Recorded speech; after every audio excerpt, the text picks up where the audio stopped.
પહેલાં તો આપણે પાલકને સરસ એવું ઝીણી ઝીણી સમારી લેશું અને પછી સરસ વોશ કરી દેશું.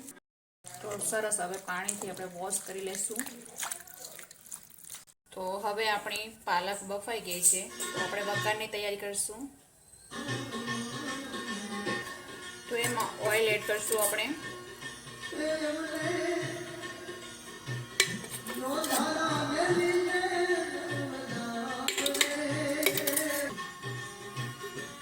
હવે આપણે તેલ ગરમ થઈ ગયું છે, તો એમાં એક મીડિયમ સાઈઝ ડુંગળી એડ કરી દઈશું અને સરસ શેકાવા દઈશું. તો હવે ડુંગળીનો કલર શેકાઈ ગયો છે બરાબર.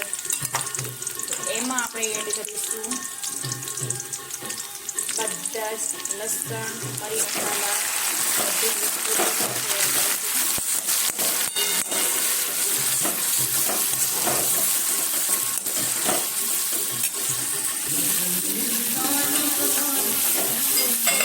મસાલો તૈયાર થઈ ગયો છે. હવે આપણે એમાં એડ કરીશું આ છે પાલકની પ્યુરી.